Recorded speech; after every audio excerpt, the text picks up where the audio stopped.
Tavern. I want to talk about your name.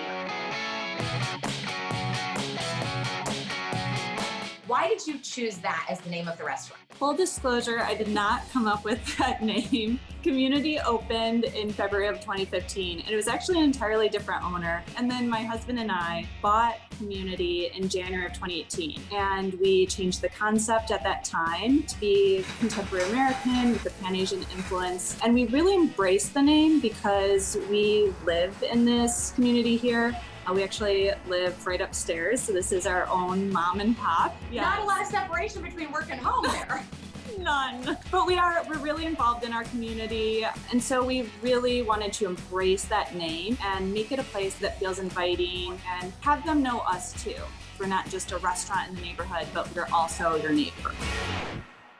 I want to talk about the food because it's not expected mom and pop shop food. You are American with Pan-Asian flair.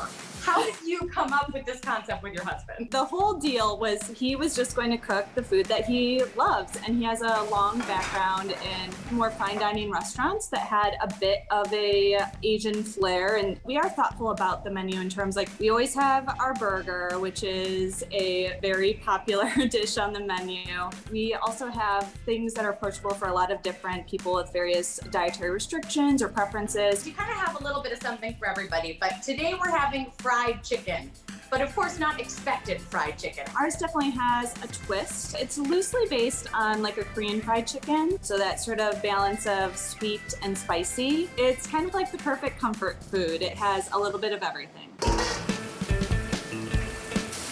Walk me through the whole process of what Community Tavern's fried chicken is. So we start with Miller's Farm chickens. They're from Indiana. We break those down into quarters. We brine those, and they're soaked in buttermilk. After that, they get dredged in a mixture of flour, rice flour, cornstarch, salt, and black pepper. And then it goes into buttermilk and back into that flour mixture. Per dish, it's 3 pieces. It's a thigh, breast, and a leg. And we fry those on the plate. We're gonna put a little celery root puree. How did you decide that it would be celery root puree on the plate? You know, when you get fried chicken wings and they always give you celery, it's awesome. So like I figured, you know, the dish needs a little bit of fat to kind of cut through everything and celery. So I took celery root, made a puree out of it. Brilliant. Then it'll get our vegetables. So right now we're using grilled butternut squash and bok choy, and then sweet chili sauce. Pretty typical Korean fried chicken sauce. We'll toss the chicken in the sauce. We'll arrange the chicken as nice as we can, and then it gets topped with a cured cucumber salad. So you said you put it on the plate, you try to make it look good. I'm gonna put mine on the plate to try to make it look good, and then I can't wait to try this. Awesome.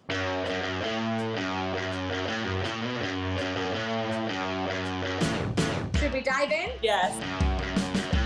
This sauce is the perfect balance of that sweetness you want when you know that you're eating some sort of Asian-inspired chicken, but it has a heat that sort of kicks in like only at the end of the bite. It's exactly what you want when you're having like a good spicy fried chicken. I love a little bit of the celery root puree on there too, because it adds just a touch of sweetness, a little bit of earthiness, and it also helps balance out that spice. It's such a delicious twist on a traditional comfort food. I've been so busy talking about how good the chicken is, Brenna, that I forgot to mention how cute your cocktails to go are. Those 3 are on these cute little baggies. And then we also have these 3 cocktails to go that are more classic, and it's definitely made a big impact for our carry out and delivery business. A perfect to-go meal, all the comfort that I could ever have dreamt of having in a comfort food. Thank you, Brenna. And thank you to Mike and Angelica for sending us to you, because I don't know that I've been this excited about being a part of a community in a while.